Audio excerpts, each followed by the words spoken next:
on leveraging digital platforms to drive CSR. For this, I welcome our moderator for the session, Ashwath Bharat, Senior Director, Teach for India, and our panel members, Abhijit Agarwal, Head Sustainability and CSR, Axis Bank, Shrutika Jadhav, Head Catalytic Philanthropy, Dasra, Gopal Kumar, Head CSR, Aditya Birla Capital, Prerna Langa, CEO, Aga Khan Agency, Habitat India. For this opportunity. Good afternoon, everyone. Quite aware that this is probably the last space before lunch as well. So I've requested our panelists here to, be crisp, generate more sparks, and hopefully catch up with longer discussions over lunch. I'll start off with a quick round of introductions because we have a remarkable set of folks here on the stage today with me. I'll start with Abhijit, who leads sustainability and CSR vertical at Axis Bank. Apart from this, he's also held various earlier leadership roles with Yes Bank, with SR Group as well, and has been responsible for many industry-first achievements with sustainability.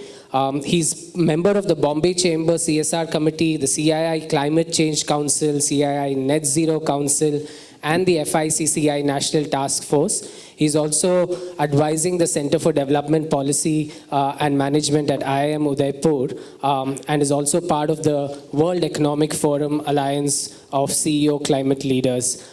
He's done his post-graduation from IIM Lucknow, and very happy that you're here with us today. Welcome. Prerna Langa, who's here, who's very passionate about large-scale impact. She leads Aga Khan Agencies for Habitat's climate action work in India. Her focus has been on constructing resilient environmental infrastructure, fortifying climate resilience, nurturing biodiversity, restoring coastal ecosystems, and implementing food and heat management solutions.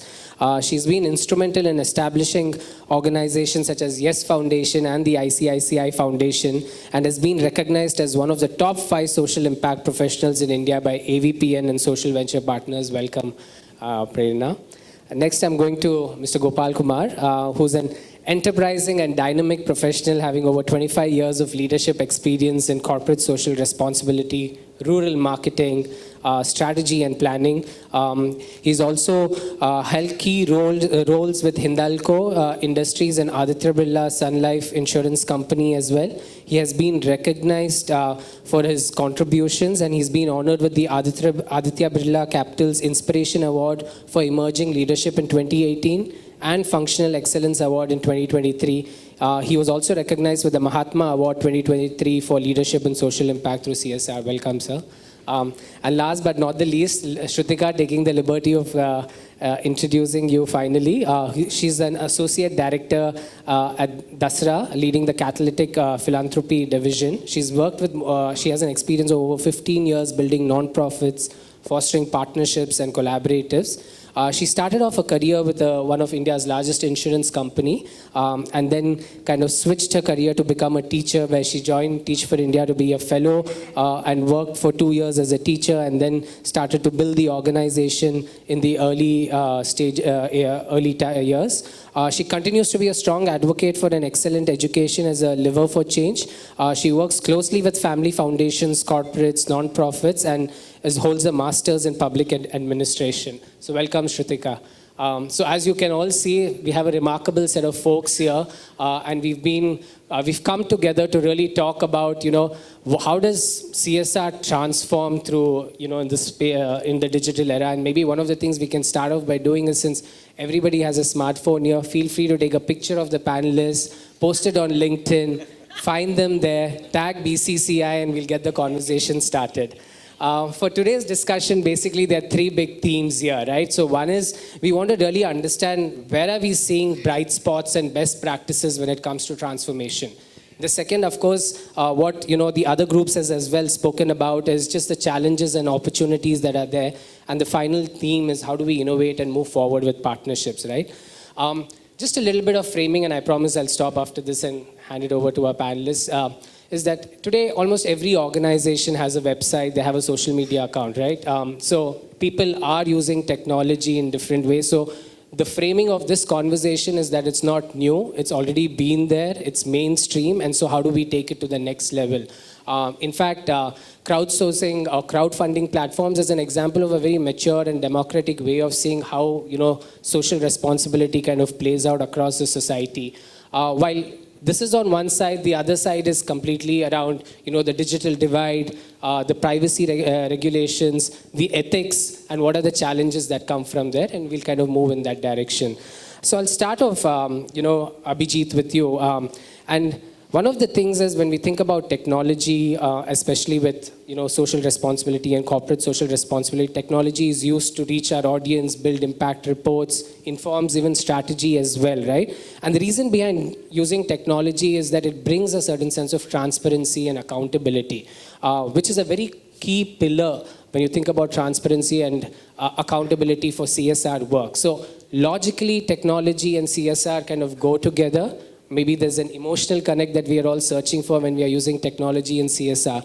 But how does Axis Bank do it? How does Axis Bank leverage digital platforms to enhance CSR initiatives? Is there anything specific with financial inclusions? If you can share specific examples of digital tools that have made significant impact, I think that'll be a great way to start. Sure. Good afternoon, everyone. And after such a great morning with such great speakers and such great topics, I feel a little scared perhaps on what I'm going to say, because such deep conversations have already been had on AI and tech. So please let me just bear with me if I sound repetitive on a few things. But talking about Axis Bank, so first of all, I also want to start with just pointing out of the context of where I'm speaking from. So while CSR is the topic, I represent a bank. Right? And as a commercial bank in India and one of the largest brands in the country. So that's really the context I want to start with, because tech is already a huge factor and a priority for the bank already. Because even beyond CSR, if I look at a bank, we reach out to millions of customers throughout the country. We work with thousands of, say, business correspondent partners. 60% of the bank's customers bank only on the app, just to give you an example. Over 90% of all banks' transactions happen digitally. Right? So today, most of our customers don't even walk into a branch. And really, that's the context to start with, because really that's what tech means to us as an organization. So really, when it comes to community and CSR, I think maybe that becomes a starting point. Is how do we, being a national bank, how do we reach out to the entire country? In my personal view, my first view of it is it's a tool. Firstly, like if I want to reach the community, I want to create impact. What are the tools I need to really do it effectively, do it transparently, do it efficiently? And I think that's where all these new technologies come in. Just to give you an example. We get approached quite a lot by tech companies offering CSR solutions for multiple things. So I realized that in a way it's a commodity. Then what really then becomes important is what do I want to do with it? And I think a lot of times when decisions get made, the whys don't get asked and they don't get answered. Why do I need to use a certain tool? Why do I need this technology? And I think really that's where it comes down to. So when it comes to Axis, so for example, one is now being a large bank, like I said, now we're trying to adopt technology into really how we deliver. So really from a compliance, from a regulations point of view, that's my first priority in my role. I want to ensure that, and like I said, we have a significant amount of CSR spending. I want to ensure that we remain transparent on the right side of the law, on the right side of the expectations of our stakeholders, which also includes the board. So managing the board's expectations also are a huge priority. That's why we're trying to adopt technology, move from perhaps being more people-centric to being more process-focused, even in CSR. I think this was mentioned in the morning also, that the corporatization of CSR has to happen. It's happening with the bank. Number two is then how do we engage with our partners? So we work with many partners, and like I said, we are present all across India. So how do we really bring all of that together? We are in education, we are in livelihoods, we are in health. So how do you bring that together? So technology really helps. I think one is it helps communicate with our partners, really helps us keep an oversight on what's happening. We are on the field a lot, but I think through technology we are able to really communicate better, and really it brings a lot of transparency. On the use case, I'll just, the last point I want to make is on the use case, I want to give a great example of a project that we're doing, a CSR program. So Axis has tied up with Tata Memorial Center for the National Cancer Grid. And I want to use that as an example of what really the vision was when it comes to tech. When you look at healthcare, and again, a lot has been spoken, but you can build beds, you can do multiple things when it comes to healthcare. I can support a hospital, I can support the beds in it, I can support the machinery in it, I can support the ambulance around it. There's so many things I can do. So what we were discussing is that how do we really address something which will go far and which really impact the really foundation of it? And that's what the partnership with National Cancer Grid came about, is that ultimately there are hundreds of cancer hospitals in the country. India has some of the world's best cancer hospitals, like a CMC, like a TMC. But when the further down you go, and especially in the northeast or in central India, the quality keeps deteriorating. And the cancer is going to be one of the largest diseases going to affect Indians going forward. So when I went to TMC, for example, just to share an example, my experience was it's always full of people, and most of them are from the northeast, and all are carrying these massive pothas of their cancer files. Right? And that's where, and all of them, and imagine when they travel from their villages, it gets lost, the data gets lost, they lose their files. There is a flood in their village, they lose all their files. What happens? Now, those are the really honest problems we are trying to solve. That imagine building a solution where they don't have to carry, someone mentioned DigiYatra. Imagine like a DigiYatra, or not DigiYatra, that the form, the Digi app which stores it, DigiLocker. That for healthcare, for cancer. So number one is that you don't have to then carry your heavy files with you. Number two, more importantly, many of these cases, they come only for a reference, for a second opinion. So imagine you're traveling from an Assam, for example, to Mumbai just to get a second opinion. You can do that now sitting in Assam, or you can go to a hospital close by. So that is so your doctor over there will be able to look at your file, form the same opinion, give the same thing, and that's placed on record. It sounds very intuitive, and perhaps that why wasn't it done before, but it's not been done before. Right? So just to give you an example, so that's how we see tech also being that enabler. That it could go on to do great things for this country. Yeah. Thank you. Thanks for that specific example. I think quickly, Gopal, I'm coming to you next. Aditya Birla Capital works across different sectors. Just curious to know, what have been certain digital tools that you or your team have used that has really revolutionized your CSR work? What would you put out there are, great products or best practices? So, Aditya, I will come back to two part. Okay, when we are talking about digital, see, entire CSR has completed only 1 decade. If you look at all the business organizations, in every organization, data, digital technology is happening. And this all main discussions are happening behind the business. Okay? So business is going to main benefit about anything which is going to be developed is all the business organization that is happening about it. When you are coming to the CSR space, it has a two part of it. Part one, in 2014, before COVID and after COVID. Okay? Before COVID, it was a setting phase for all the CSR in most of the company. These people were learning, partners with NGOs were also learning how to work with the corporate. Suddenly the COVID came. It has the two dimensions, plus and minus both. But the plus dimension, it has augmented the adoption of the technology. Okay? The first time we have started learning how to interact digitally. Okay? Before that, anything, if you will talk about the meeting point of view, you are all NGO, personally agar nahi milenge, to discussion kaise hoga? Okay? Then in that time, we have started that kind of thing. So I will say, in terms of the technology, we all are learning particularly from the CSR point of view. Okay? In terms of the adoption, now, there are two kind of organization in the CSR space. One organization which is directly implementing, if I will say Aditya Birla Group, that is a Hindalco, Ultratech and these things. Okay? Because I worked previously with the Hindalco, so I can talk about it. And there are another organization which is a financial organization which work mostly on the partnership model because they have the presence across the India and it is practically impossible from them. They can choose one of the area and they can implement it. But these things.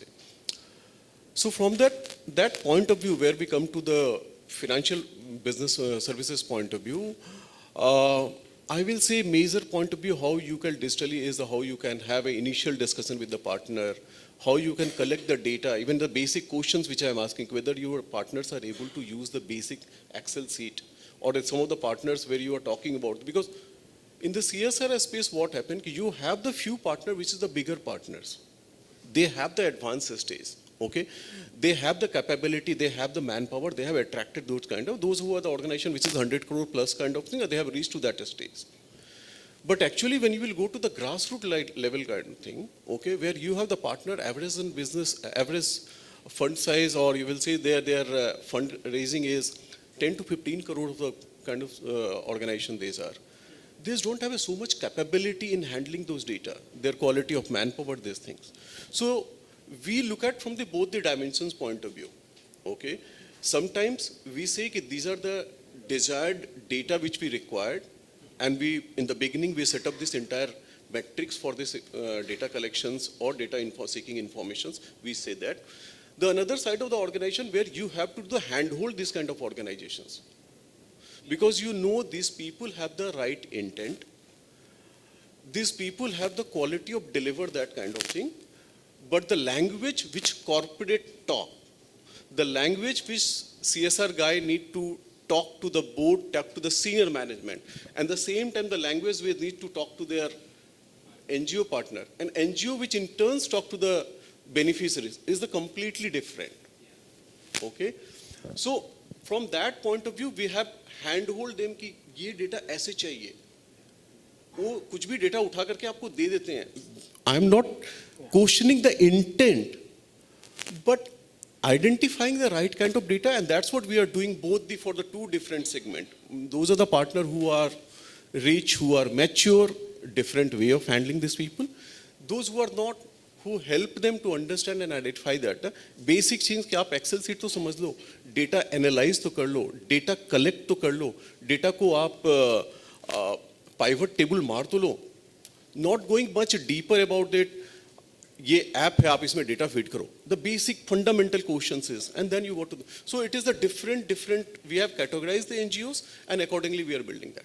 So what I'm gathering is a good practice is to actually just group them and see who needs that capacity building and start from there. Thank you for sharing that. Prerna, I'm coming to you next. Just curious to know, you work with so many different partners as part of the Aga Khan agency's work, right? So can you share a success story or two where digital tools have kind of played a significant role in facilitating this? So thank you so much. So I do agree with both Abhijit and Gopal that technology is a means to an end.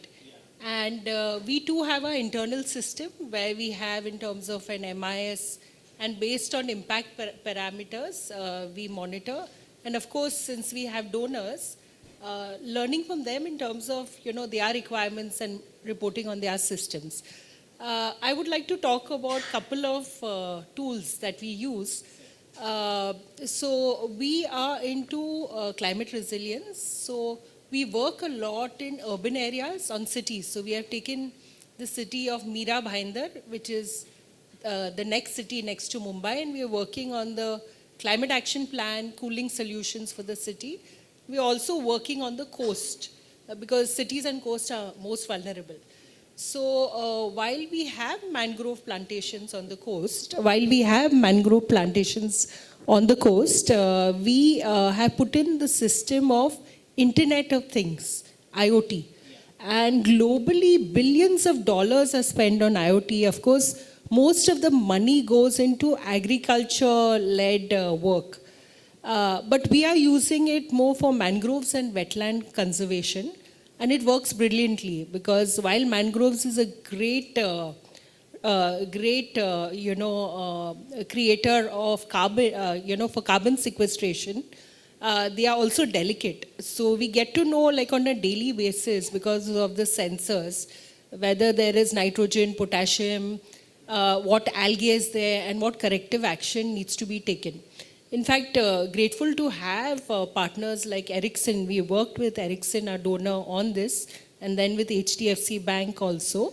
In fact, we were going to put in AI also to monitor it, but because Porbandar is on Pakistan's border, so so we couldn't put in AI from a defense lens. So this is one example of how we are using IoT. The other example is we work on green buildings. So ensuring from not only residential buildings, but school building, hospitals buildings, and ensuring that from an energy efficiency point of view.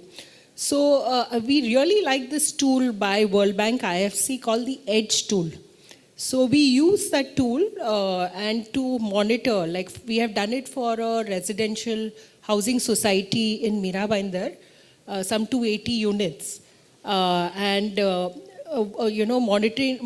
on the baseline on water, energy and material use. And if you bring it down by 20%, you get the EDGE number, simple rating. And then if you bring it down by 50%, you get a gold rating. So like this, we are using many tools. Also internationally, we have, because we are part of Aga Khan Development Network, we have 120,000 people. I know many people ask me also how many Aga Khans are in India. So, we have our own system for managing nature-based solutions. So because in Pakistan, in Afghanistan, how do you measure the mirth of a tree, or how do you measure the length?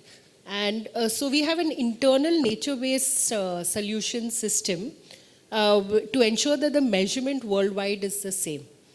I'll stop here. Yeah. Oh, this is great. And where can we find more information about all of these tools? I'll update the website. Thanks. All our new work. Okay. Shrutika, coming to you next. From your perspective, how can digital platforms really catalyze philanthropy and large-scale change, right? Like, where has Dasra, where has your experience particularly, led to certain innovations which has kind of facilitated this process? No, thanks so much. I think a little bit of context is, as Dasra, we are not exactly implementing on the ground, and we don't have funds that we deploy, right? We continue to be the bridge between the non-profit sector and the philanthropic community. And it gives us an interesting vantage point to know, okay, how do you see the challenges and opportunities from this perspective? And so I think in response to this question, of the last 25 years that Dasra has been around, we've seen some interesting trends when it comes to CSR. One is, of course, over the last few years, we've seen that where majority of the funding has gone from education, healthcare, environment, and sustainability continues to be now an upcoming space where there is a lot of funding going. So we recognize the problem that if climate is not something we address, we're all doomed. So I think that is coming up as a big space for movement of corporate funds. I think the second, of course, is technology has been like a buzzword. And we have, of course, seen that it has been the word being catalytic, right?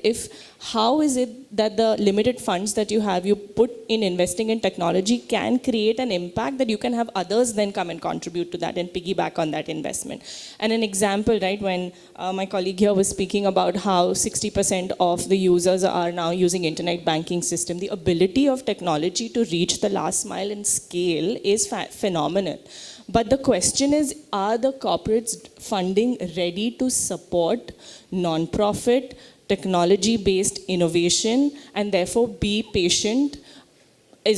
I'm just placing that question, right? Because that's the vantage point we have. And that's sometimes the response that we get from non-profits is like, everybody wants results in a year. But for me to build this system where I can get each and every mother in the remotest village to tell you that in her last trimester, she's going to have some risks and therefore she needs to run to a primary healthcare or tertiary healthcare is going to take me some time. I think that's something that we're seeing as technology has that ability to do, and corporates can not just bring their funding, but that business acumen, that risk appetite, that patient capital into that investment will be absolutely critical. And we've seen some of that. I think, again, to say that I think there have been some fantastic interventions that corporate funding has supported that has reached the last mile, and we've seen uptake by the government, etc. on that too. I think the second thing is a little bit of on the compliance and the data and reporting. We talk about investment in capacity building of nonprofits. Can we also move that conversation to say, can we invest in nonprofits building systems that can reduce their time on the amount of time it takes? Currently, nonprofits probably have an entire team or one person just doing compliance. Of course, we need it, no doubt, because we're all governed by that, and it helps reduce the trust barriers. But can we move that time that one person is spending to be on the field, and can technology enable that, and can some of the CSR funding help in setting those systems where it can streamline some of this? I think those are some of the trends we're seeing. There's definitely change happening, and to your point on being crisp, I won't get into all of that, but happy to speak about it later. Thank you. No, thanks, Shrutika. And maybe this is an invitation to even BCCI to see if we could put a booklet together talking about which are these few non-profits and CSR entities that are really leveraging tech towards being efficient, resourceful, effective, and hence, for others to follow suit as well. I'll move to the second theme, which is around challenges and questions, and I'll start off with an open question for anybody to respond, right? So, how should NGOs and CSR entities secure beneficiary data? Like, who should have access to this data? Do you encounter these kind of challenges? How do you go about solving them?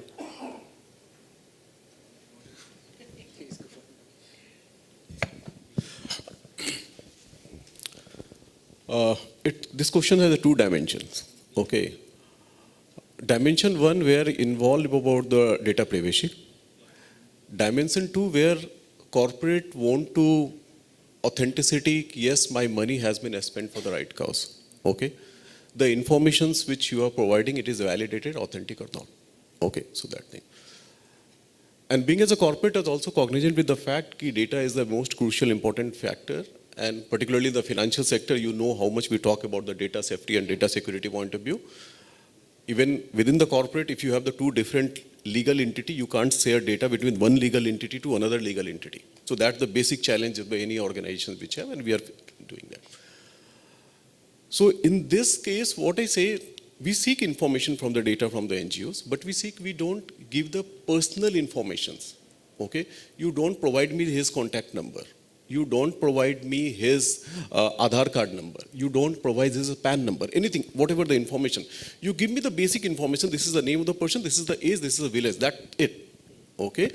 Whenever I need the data, my team will go and my team will validate. This information should be with you. Okay. Because what happened, your data leakage is the biggest issue which is happening across. Okay. And we don't want to get into that kind of scenario.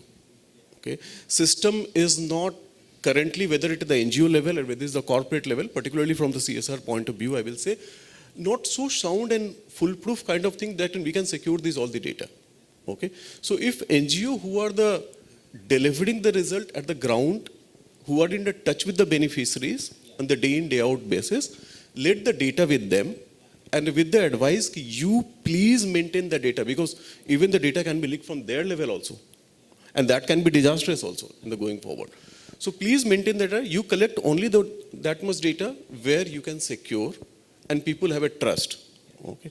So that's the way which I feel ki currently with the limited, you want dil maage more, but you will have to be cognizant of the fact within the regulation, within the framework, within the individual's privacy's requirement, you will have to maintain that balance between these two. That absolutely makes sense, right? Before somebody else could also add to it, I'll just give you a specific example here, right? So one of the teams that I work with in Teach for India is called as Firki, which is an online teacher training platform, right? So for an educator, they just go to a website or they go to an app, download, register, and it's available free of cost. Of course, being a website or an app, it has a privacy policy, and we talk about how we use their data and how we don't kind of, do any kind of monetizing with the data that we have with them. But on the other side, sometimes, supporters, and of course the educator doesn't know this is an NGO, it's a non-profit or what the entity is, right? And so when we get funds from our supporters, sometimes they want to know details about beneficiaries. And that's where kind of in a split saying, because we made one kind of commitment to the user in terms of saying none of this data is, being a digital platform, everything is, kind of you can track it. So I just wanted to throw in that angle and say that how do you approach these kind of situations? So adding one thing, when you are doing, particularly from the profit point of view, corporate point of view, when you are doing the NGO's agreement, all things are the part of our agreement. Okay. In terms of the data, which data have to be collected, where you have to keep the data, how you have to secure the data. So from the corporate point of view, if my audit is there, I have to go and details about these things. My team go and visit and they find out this, what is your system point of view, how you maintain all the data. So this for long-term relationship, for sustainable relationship with the NGO and non-profit sector, and clarity between the profit and non-profit sector, we need to mention each and everything in the MOU part in itself. And that's what we are doing it. Got it. Thanks. Anybody else would like to add? Maybe just a point, I think it was mentioned, is it's a very gray area. And I think a lot of it really comes down to just how confident you are with yourselves, and how confident you are and how much trust you put in your partner. So one of the thumb rules, which I'm sure all companies would be following, that simply that no data should flow to me. I need my partner to work in the community. They need that data for validation, like especially say a theme like a financial inclusion, financial literacy. You do need consumer data, customer data, right? So, but we just make sure it doesn't flow to us. Work has to happen. And I think that's where having that trust with the partner becomes really, really important. But like, again, it's a very gray area. What if suddenly some partner decides to sell that to the third party? I don't know what, I can just add a flip point to this question on data, that while data privacy continues to remain very critical, I think the kind of data that nonprofits collect through their work also carries value in making meta-level decisions. And that became very apparent during COVID, when we knew that, okay, children were not getting vaccinated or mothers were not getting their kind of nutrition. So there is some work to be done to think about how can that data be reused and go beyond in an ethical way. And there are ways to do that. And there's a lot of conversation happening in the EU region about this, is that ethical reuse of data to be able to make decisions at a meta level, so that you're able to, again, be very targeted in the kind of approach you're trying to take. I think some of this we always refer to secondary data sources around where, okay, which are the regions, the heat waves, say, for example, where you're going to see migration. But because of the last mile connect that nonprofit communities have, there's a lot of rich information that comes out of there. But of course, we're not able to, so I'm just making a flip point to that, to say not everything is always about, look, let's never share this data because it's privacy. Of course, it's important, but there are ethical ways to also see the value that that data can bring to make decisions and channel some of the funding. So I just wanted to make that. Absolutely, completely agree with that. In fact, let me ask both of you, Prerna and Shrutika, one more question, right? And this is in terms of leveraging technology through, social media. And the idea is that we all do it to build awareness, to convert followers into advocates of the work which we do, right? And I'm just curious to know from both of you, given that it's so important in the work that you do, like being able to talk about your work, put the word out there, get more people to participate, right?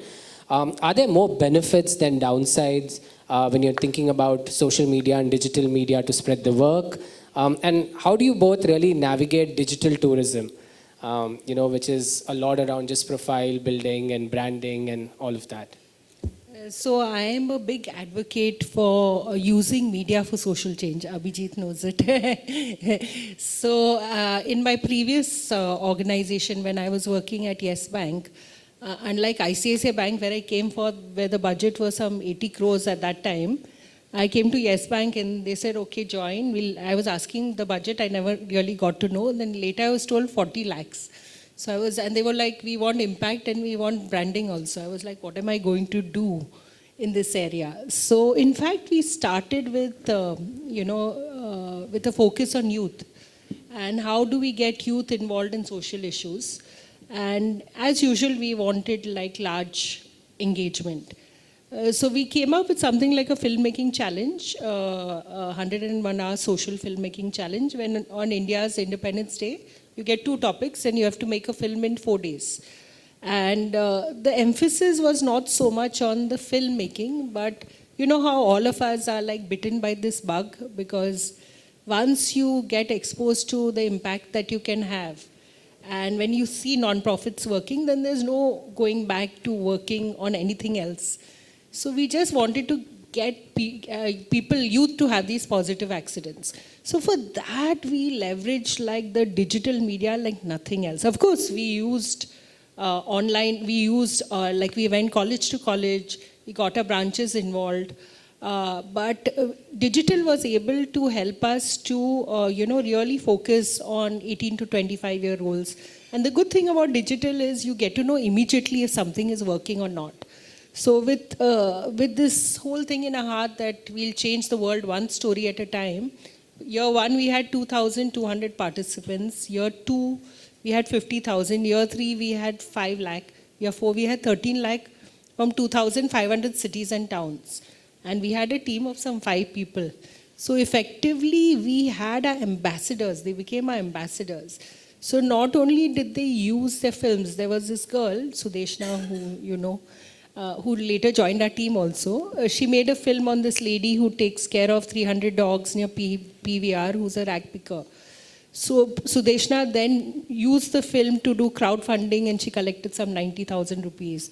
Then we created a TV series on the change makers. Then we created a fund and fundraising. So it's crazy, what you can do through digital. And I've seen it, yeah. So you've seen a lot more benefits, Yeah. is what you're saying.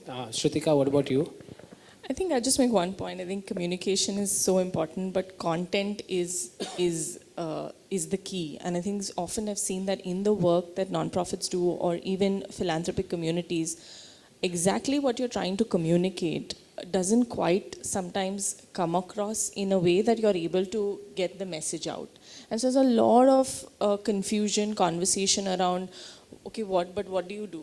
Like, what is your impact? Like, what are you talking about? And I don't think that it's we have been able to, or the sector has been able to come up with solutions to how do you actually talk about impact in a compelling way that is not like emotional, but actually talks about your work in a simplified way that where funders can understand, that donors can understand, that the ecosystem can understand. So I think that's a little bit of a challenge that I have seen, is that we get carried away with a lot of the marketing and the communication. But what are you exactly trying to communicate? I think that's a little bit of the key. Also, there's too much noise that also comes from even one entity apart from social media itself being there. As you can see, we have close to 3.5 minutes only remaining. So I think because of the scheduling, we've kind of pressed on time here. Let me move towards the last set of questions, which is more around innovation and partnerships, right? And maybe Abhijit, I'll start off with you. Somebody who's been a leader with initiatives regarding sustainability, you worked with environment, you've done so many industry firsts, right? So what's your advice to policymakers and companies here when they're thinking about integrating social responsibility, really as part of their bottom line, like as part of their brand? I know earlier we even mentioned about social stock exchange as well. Like, what is your advice to folks here? So, see, maybe I'll just put on my ESG hat, and when I describe ESG, what ESG mean and what corporate governance means, and I ask all of you to think that the corporate scandals today have probably not as much to do with their financial performance as much to do with their corporate governance. So most of the challenges here, and that's really where it becomes that transparency, accountability becomes very important, and I think that's where really how you engage with the community becomes very important. It's very clear to companies now that you need a social license to operate. Those negative externalities that existed years ago, which you could just bypass, you have to own up. So I think, and thanks to social media now, everything is out in the public domain, right? Everything really catches fire very quickly. So obviously, I think when the leaders they talk about it, it becomes a big talking point. I know that the boards track reputational risks. Their corporate communication teams are always tracking what's being said about us in the media and the social media. So I think that's it really it. But my personal view is that if you're really true to yourself and you believe that you're doing work correctly and transparently, then I think there's really a lot less to fear then. Okay. Because you have nothing to hide. Fair enough. I do have a follow-up, but I'll come back if we have time. Shrutika, quickly to you, Dasra's India philanthropy reports are one of the best. I'm sure most of you have seen it. It has a lot of analysis, more importantly, a lot of inspiring stories as well, right? And as you said, Dasra has been that bridge, that platform, maybe in person or online, and really bringing together these kind of entities. So I'm more curious to know from your personal practice, right? How do you keep pace with technological advancements towards social impact? And just kind of extending, so what kind of advice would you give to leadership teams of private and non-profit organizations to keep pace with technology for social impact? Yeah. I think I want to appreciate that actually the work that we've seen where some of the corporate funding to non-profits have gone have also like really been able to put forth some of these best practices. So what I'm speaking about is also actually comes a full circle because so much of it is come from the funding and the support that the philanthropic community has been able to provide. But I think what we've been able to see as a trend and continues to remain the key message is technology doesn't have to be something that is very complicated. Even if it is something as like an IVRS system, phone call system that an NGO is implementing that is allowing you to do your work better, that is also technology. If you're moving from paper pen methodology of capturing data to a Google Sheet system, to me that is also technology. And I think we've seen a lot of that advancement coming through. Now with sometimes there's a risk of it becoming like a buzzword and then everybody's talking about fancy digital platforms that have the risk of it being carried away again to my point earlier, what are you exactly trying to do? And do we really need this fancy platform to talk about our work, or can we make it simplified and then be really catalytic? Is it the right bang for your buck? It may be the right bang for your comm strategy because it makes it look really fancy and we can talk about this platform, but is it really helping you solve the problem? I think that's a bit of the conundrum that we're seeing in the sector a little bit. And sometimes there's a role to be played to cut through that noise, to say you don't need a fancy platform, this is okay, like that's what you need and that will help capture the impact and that will help do the work. So can we approach technology in a simplified way? Can we continue to back those kind of interventions and not get carried away with like we need something big and fancy to talk about? So your advice is to keep it simple, bring down the fear level, start small. Can I just finish this round? We have 1-2 minutes? Okay. Quickly to you, Prerna, then you have been building all these innovative ecosystems. You've mobilized 1.3 million for youth as part of a movement. And so you are actively thinking about technology. In fact, you started this conversation with examples of how you're using it with mangroves, right? So again, just like you, I'm sure, there are folks here who are thinking about their company strategy for the coming few years. So what's your advice to them when they think about, digital practices towards these? So, I agree with Shrutika, to keep it short, it's a means to an end. So, the important thing is just to I use ChatGPT for everything, from travel planning to, my reports, and it's really powerful. And I've got trained on whatever's coming my way, I just grab it and get trained. And what is relevant, I use. What's not, I don't. All right, thanks. Last question to you, Mr. Gopal. I was thinking about, just the ABC's vision, Aditya Birla Capital's vision is so inspiring to raise the country's GDP by the developmental index. And I know you've also worked a lot with rural India. You studied it as well. So how is rural India innovating? What is the call you want to make on the stage for partnerships to companies, to governments, non-profit entities when they consider rural India? See, the vision which we are talking about, this is the vision for the Aditya Birla Group also, and it was given by the Rajshri Birla. So this is the chairperson of Aditya Birla Center for Community Initiative and Rural Development. Coming to the next part in the partnership point of view, I will give the one example. 2014, okay, I think this was our first board meeting. And externally, Aditya Birla Capital is the one holding company. Internally, it has there are so many companies. So we have the 7-8 different CSR company which is contributing. Okay, and we had the meeting, and one of the board of directors asked because in the financial sector company we are presently near about 1,000+ locations. But if you look at the CSR work which we are doing, some of the work or most of the work, I will say, near about 150-200 kilometers away from the branches which we have. So there is no link directly. You can say, okay, this is my branch, this is my local area, this is what I'm doing it. Okay, like Aloka saying, in Northeast, वहाँ पे definitely उनके branch नहीं होंगे. But this is the way which we financial services operate. Okay, and one of the director which asked कि हमें कहाँ काम करना चाहिए. And her only reply was, we are Birlas, we are from generations, it is the country of ours, जहाँ कहीं भी need है, credible partner है, हमें करना है. That's it. Okay, so that's what the mandate came. Now coming back to the CSR people, how you will handle those situations. Okay, you have the credible partner, you want to go it. So coming back to my first answer which I'm coming at, you need to handhold those partners. Okay, you need to groom those partners. They can deliver the result well. In terms of the partners, with another thing which I realized in the last when before the CSR amendment 2021, there was some point when MCA had allowed to give corpus to the NGOs and which was disallowed. Okay, I'm not going why, but I am saying when you are talking about the philanthropic organization, we are talking about the sustainability of many things, but we are not talking about the sustainability of the non-profit organizations. How they will survive. If you go to the most of the non-profit organizations, April, May, June, उनके लिए तो dull period रहता है. मेरे पास तो approval ही नहीं आया. मैं fund कहाँ से दूँ? So I am saying when we are talking about the entire, because your strength as a corporate, your strength is your NGO. Okay? How can you strengthen those organizations? Let not the corpus to go it that for the general kind of person, but as a for the technology, as for the system, as for the training. These are the things where, as a regulator point of view, some things we need to talk about it. Okay?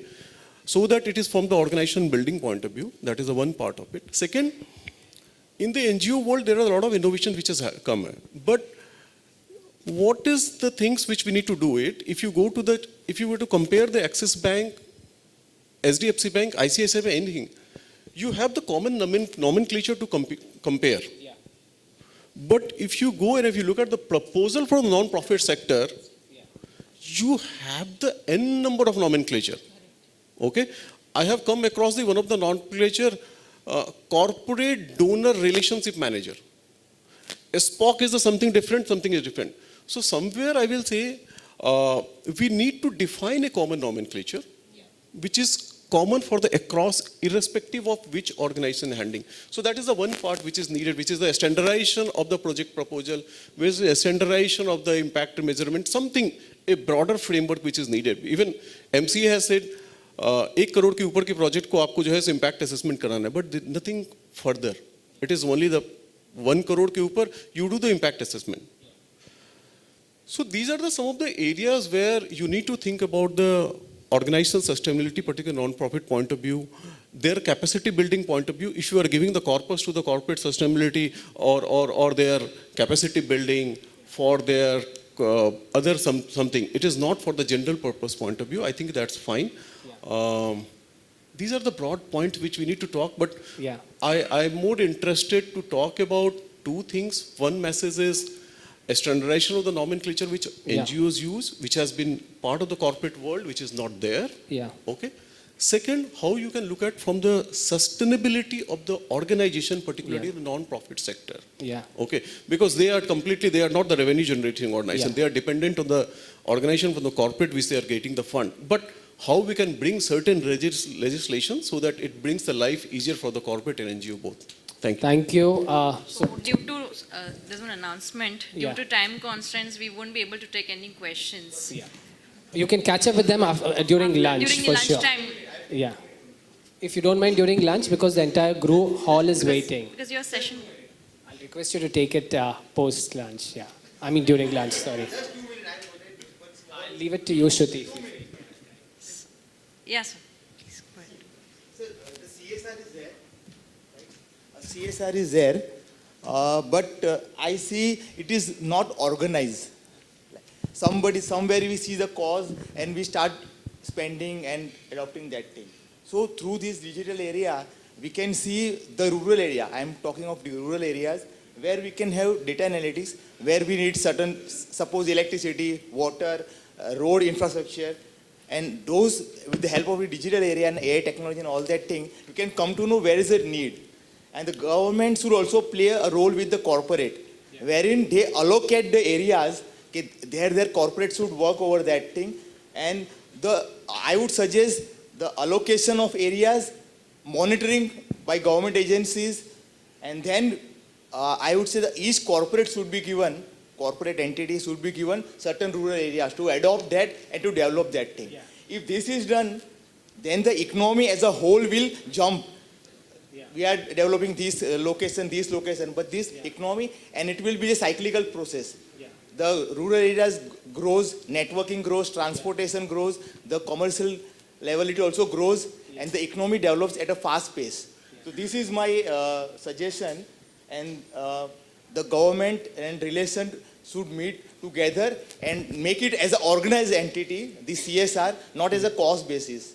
Yeah, makes sense. Thanks for sharing that. Start not just limit to our surroundings, but go to other geographies too. Thank you. Thank you, everyone. Now, I would like Thank to you. invite Mr. Sandeep Khosla to present the memento to our speakers.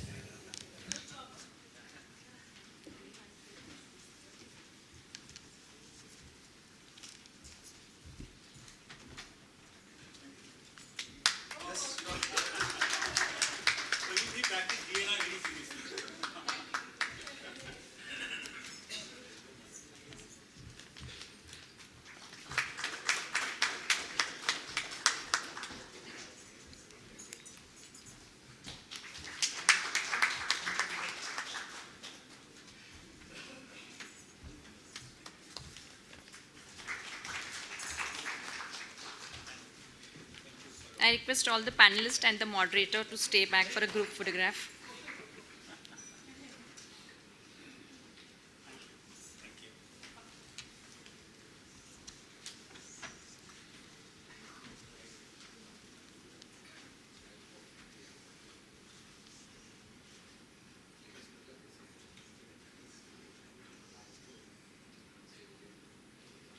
As we come to the end of today's session, I request Mr. Sandeep Khosla, Director General, Bombay Chamber, to deliver the vote of thanks.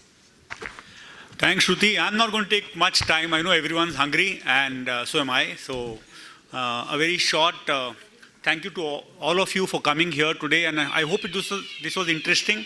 The topic which you chose was very clearly something which is the need of the hour, and my thanks to Aloka for putting all this together as the chairperson of our CSR committee. She is the one who put this together, sourced the speakers for us, and sat through the entire thing. And I'm sure Aloka next year will do something much better than this. So thank you, everyone. We are a very young chamber. In 2 months, we are going to celebrate our 189th Foundation Day. But when I said young, everything which happens for the industry, we are the first to adapt.